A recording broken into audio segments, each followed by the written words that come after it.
안녕하세요. 2014년도 제1회 고등학교 졸업학력 검정고시 국사 기출문제 해설입니다. 1번 문제부터 보도록 하겠습니다. 다음 유물이 만들어진 시기의 생활 모습은 선사시대의 생활 모습 문제는 항상 1번으로 등장하는 문제 형태이기도 한데요. 보기로는 비파형 동건과 반달 돌칼이 제시되었습니다.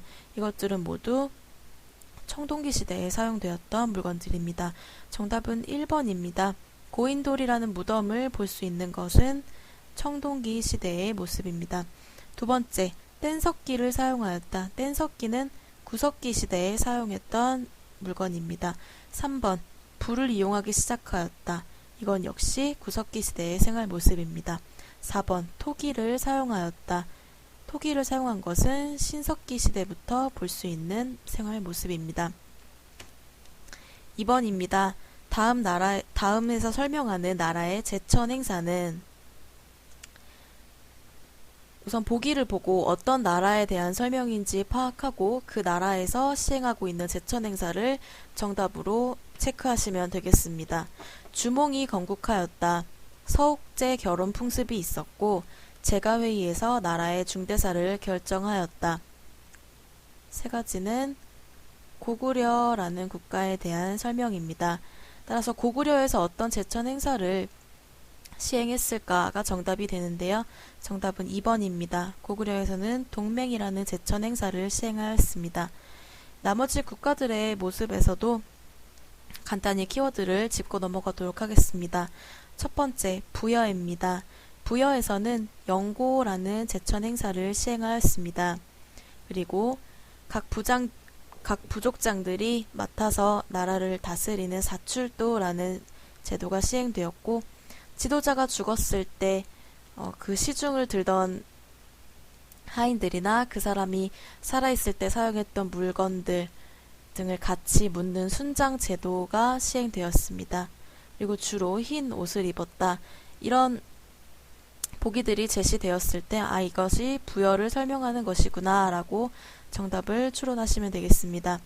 두 번째, 옥저입니다. 옥저는 민며느리제라는 결혼 풍습이 있었고 가족 공동묘를 시행하였습니다.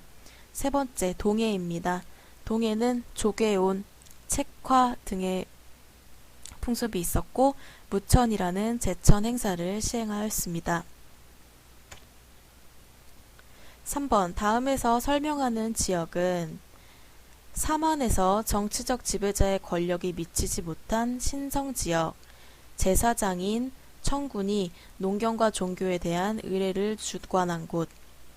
사만의 소도에 대한 문제인데요. 이 사만의 소도는 검정고시 문제에 꽤나 자주 출제가 되기 때문에 잘 알아두시면 도움이 되겠습니다.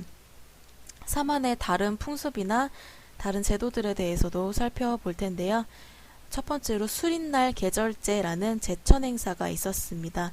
제천 행사가 1년에 2번 열렸다는 것이 특징입니다.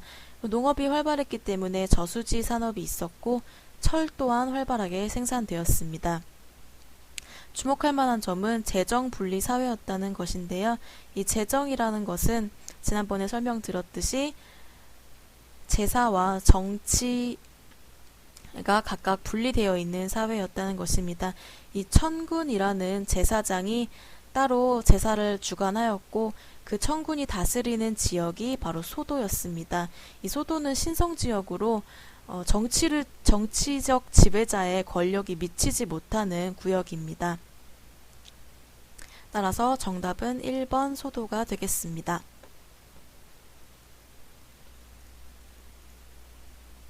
4번 문제입니다. 다음과 관련된 고구려의 왕은 지문을 통해서 이 업적을 이룬 고구려의 왕을 찾는 문제입니다. 첫 번째, 수도를 국내성에서 평양성으로 옮겼다. 중원 고구려비를 세웠다. 정답은 바로 4번 장수왕입니다. 나머지 고구려의 주요 왕과 업적에 대해서도 살펴보겠습니다. 태조왕.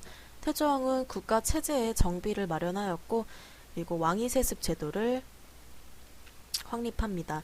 두 번째, 고국천왕. 고국천왕은 진대법을 실시하였습니다. 이 진대법은 흉년이 들었을 때 국가에서 백성들에게 공물을 빌려주고 다음에 다시 갚는 곡식 대출 제도라고 생각하시면 되겠습니다. 세 번째, 고국원왕. 이 고국천왕과 이름이 매우 비슷한데요. 고국원왕 같은 경우에는 4세기 백제의 전성기를 이끌었던 근초고 왕과의 전투에서 전사하게 되는 왕입니다. 네 번째, 소수리망. 소수리망은 중앙집권 국가로 가는데 기틀을 마련한 왕이라고 생각하시면 되겠습니다. 불교를 들여와서 사상을 통합하였고 국가에서 운영하는 학교인 태학을 설립하였습니다. 세 번째로는 나라를 다스리는 기본 틀이 되는 법이라고 할 수 있는 율령을 반포하였습니다. 다섯 번째, 광개토 대왕입니다. 광개토 대왕은 영토를 크게 확장하는 공을 세웠습니다. 주로 위쪽으로 뻗어나가는 모습을 볼 수 있습니다.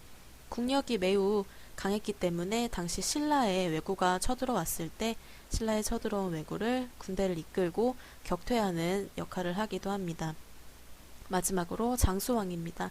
장수왕은 광개토 대왕의 아들로 이 전성기를 이어가게 되는데 역시 영토 확장을 크게 하였습니다. 광개토 대왕에 비해서 아래쪽으로 영토를 많이 확장하는 모습을 보여주는 왕입니다.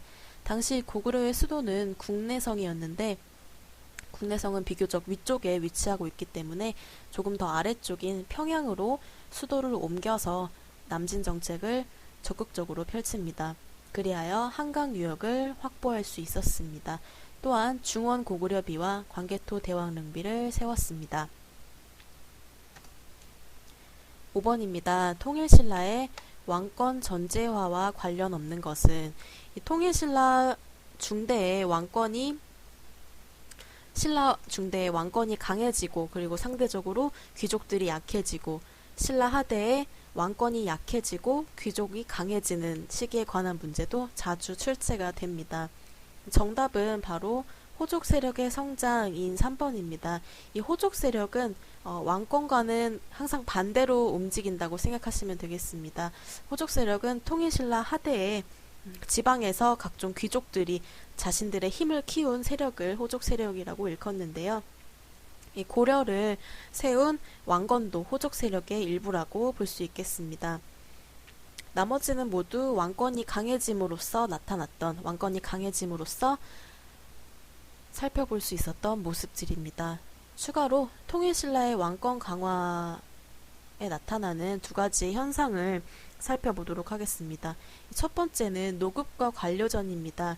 이 관리가 되면 세금을 거둘 수 있는 권리, 땅에 대해서 세금을 거둘 수 있는 권리인 수조권을 하사받게 됩니다.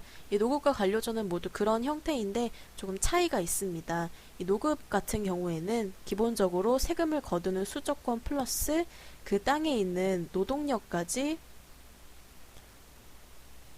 동원할 수 있는 권리를 갖습니다. 따라서 백성들의 노동력을 갖는다. 이것은 국가의 어떠한 자원 같은 것을 귀족들이 취할 수 있다는 그런 모습을 나타내기도 합니다. 따라서 왕권이 약해졌을 때, 왕권이 약해지고 귀족들의 세력이 강화됐을 때 노급 제도가 실시가 된다고 생각하시면 되겠습니다.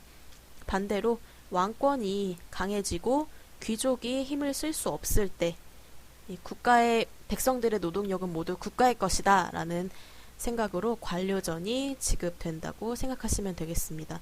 따라서 왕권이 강해지면 노급이 폐지되고 왕권이 약해지면 노급이 부활한다. 이런 지문을 보셨을 때 이렇게 이해를 하시면 되겠습니다. 두 번째, 상대등과 시중의 역할입니다. 이 상대등은 귀족 세력을 대표하는 귀족 중에서 가장 상위에 있는 직급이라고 생각하시면 되겠습니다. 두 번째, 시중은 왕권과 항상 같이 움직이게 되는 계급입니다. 따라서 왕권이 약해졌다는 것은 시중의 역할도 약해졌다는 것이고 반대로 귀족의 권력, 즉 상대등의 권위는 높아졌다라고 이해하시면 되겠습니다. 반대로 왕권이 강해진 시기에는 자연스럽게 시중의 권한도 강화가 되고 반대로 귀족 또는 상대 등의 권력이 약해졌다라고 이해를 하시면 되겠습니다. 6번입니다. 밑줄 친 사실에 해당하는 인물은 이 인물을 직접적으로 묻는 문제 같은 경우에는 좀 세부적인 이해를 필요로 하기 때문에 세부적인 암기를 필요로 하기 때문에 좀 난이도가 있는 문제라고 생각하시면 될 텐데요. 지문을 한번 살펴보겠습니다. 삼국의 문화는 일본 고대 문화 성립과 발전에 큰 영향을 끼쳤다. 그중 백제에서는 천자문과 논어를 일본에 전하고 가르쳤다. 일본에 건너가 천자문과 논어를 가르쳤던 백제의 인물은 바로 왕인입니다. 나머지 인물들에 대해서도 간단히 살펴보면 이 1번에 있는 해관과 2번의 해자는 모두 고구려의 사람입니다. 고구려 시대에 살았던 사람이고 특히 해자라는 인물 같은 경우 일본으로 건너가 그 쇼토쿠 태자의 스승을 맡았던 사람이기도 합니다. 4번 의상의 경우에는 신라의 인물입니다. 신라의 승려로서 중국에서 화엄종을 배워서 화엄종을 개조하여 우리에게 이렇게 널리 알린 역할을 담당하기도 하였습니다. 7번입니다. 가에 들어갈 내용으로 옳은 것은 태조 왕건의 호족 세력에 대한 정책에 대해 묻는 문제입니다.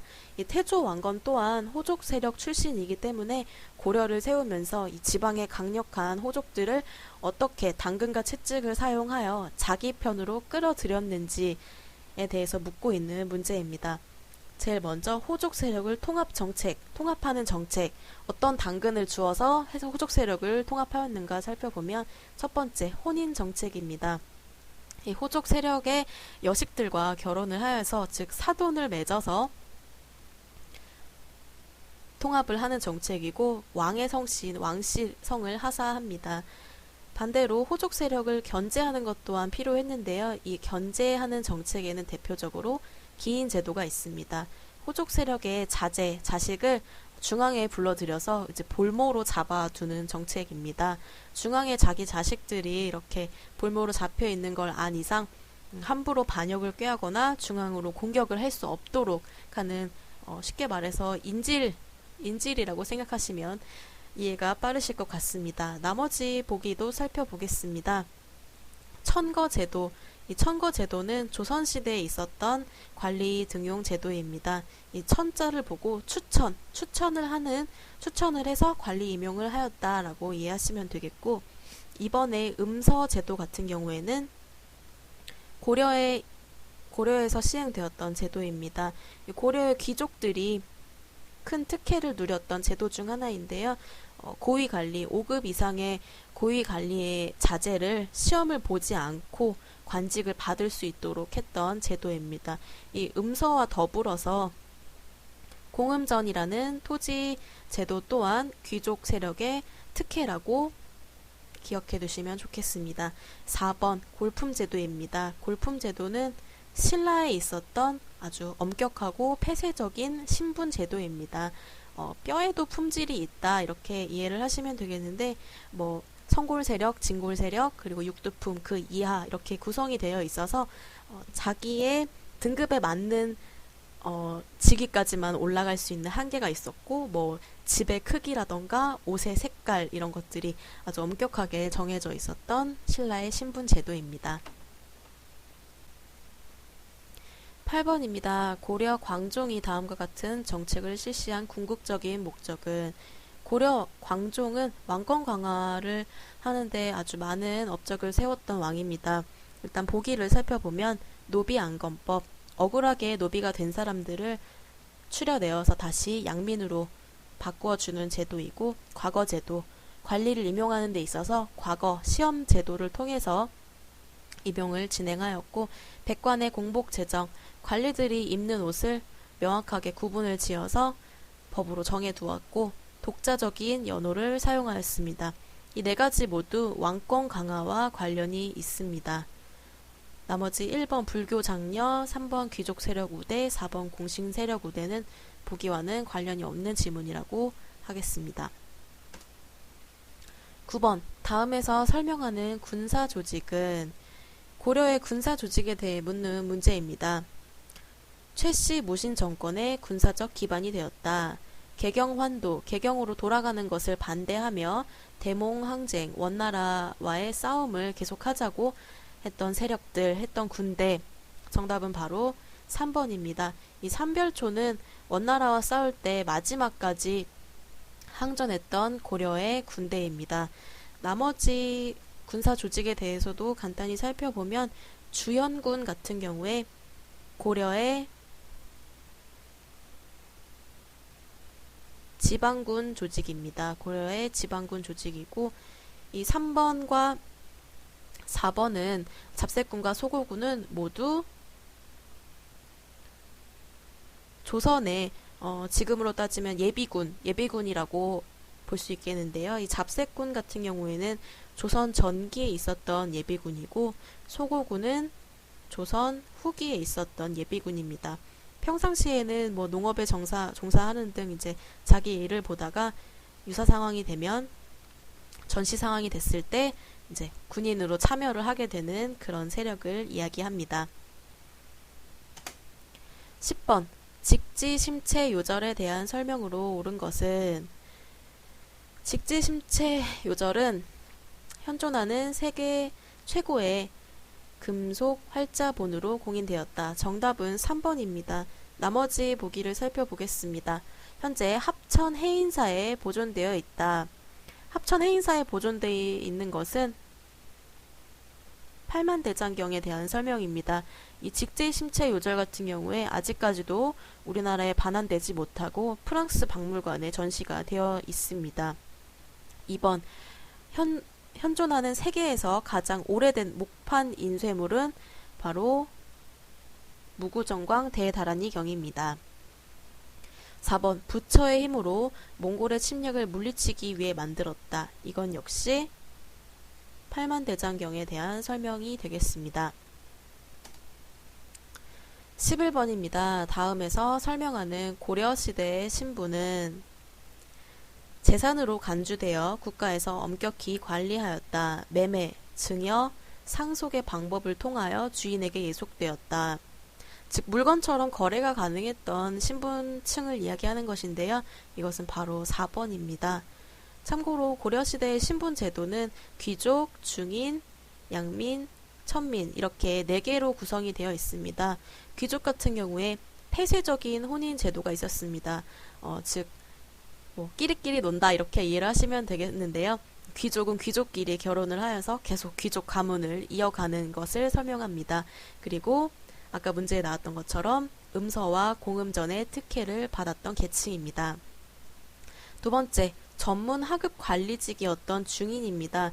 귀족이 국가의 상급 관리직이었다면 이 하위에서 전문적인 일을 담당하였던 실무를 담당하였던 계층이 바로 중인입니다. 지금으로 치면 전문직, 법이나 천문학 이런 것들을 담당했던 것들이 중인입니다.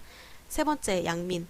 가장 많은 인원을 차지했던 계층입니다. 일반 백성의 대부분이 속하였습니다. 참고로 일반 백성을 백정이라고 불렀었는데요. 이 조선의 백정은 푸주간이나 도살장 등에서 일을 하는 사람들을 백정이라고 불렀지만 고려시대에는 백정은 일반 백성을 가리키는 이야기였습니다. 네 번째, 천민.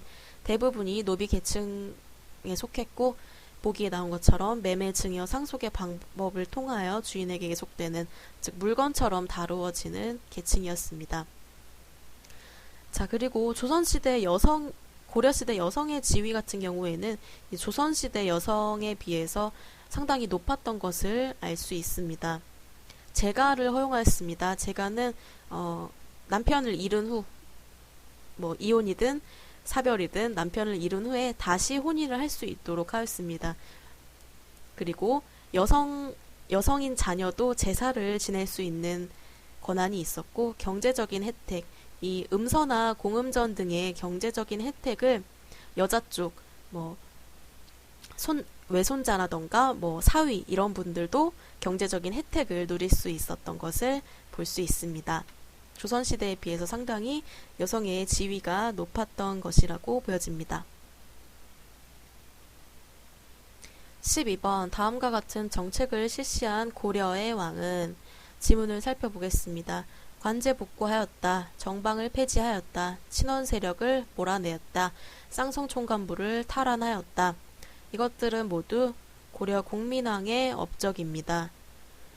고려 공민왕은 당시 몽골 세력의 지배를 받고 있었는데요. 친원 세력들이 아주 조정에 득실득실했다고 합니다.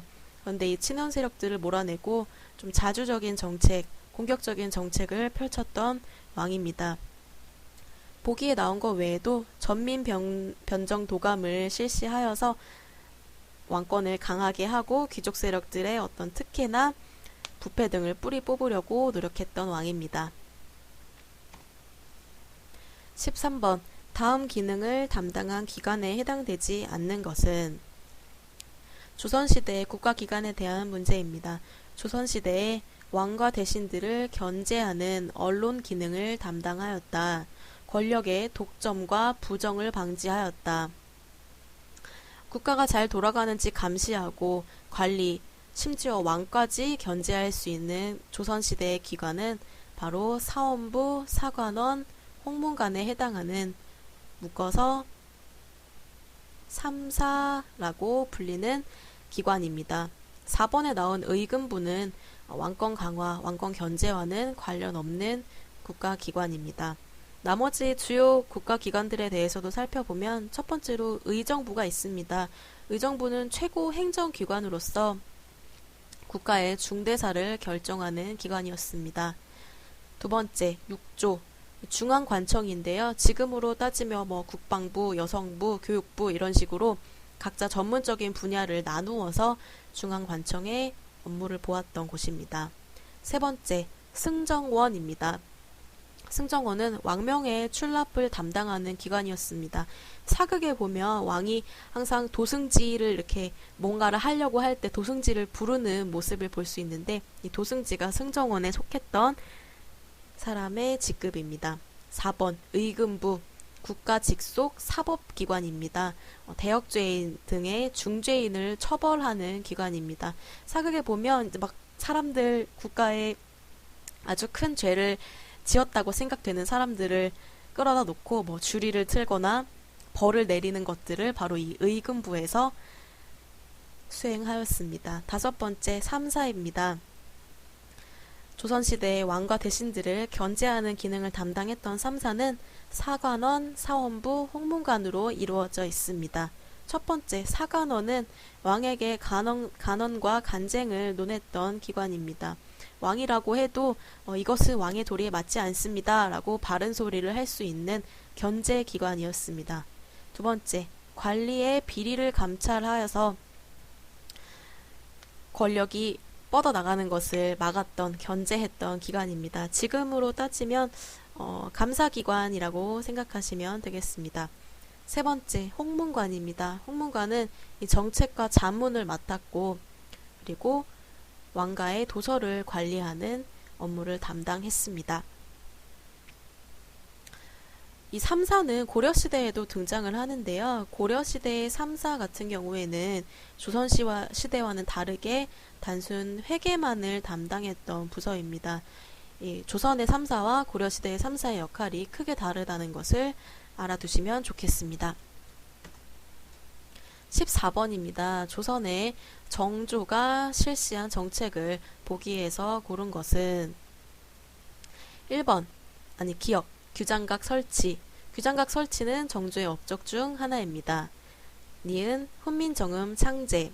이것은 세종 때에 있었던 업적입니다. 디귿, 장용영을 설치. 이것 또한 정조가 했던 업적 중 하나입니다. 리을, 세종실록 지리지 편찬. 이것 또한 세종 때에 있었던 일입니다. 따라서 정답은 기역 디귿 2번이 되겠습니다. 정조의 업적에 대해서 한번 살펴보면 적극적인 탕평책을 실시하였다. 당시 붕당이 많이 나누어져서 서로 공격하고 모함하는 일들이 아주 많았는데 탕평책을 통해서 관리를 좀 고르게 등용을 하고 그리고 한쪽으로 치우치는 것을 막고자 했던 것이 바로 탕평책입니다. 두 번째, 규장각을 설치하였다.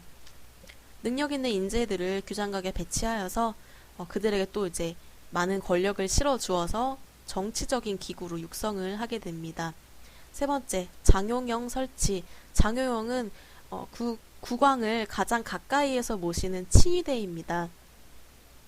4번, 수원화성 축조. 아버지를 기려 수원의 화성을 축조하게 됩니다. 이때 사용된 것이 정약용의 거중기가 유명합니다.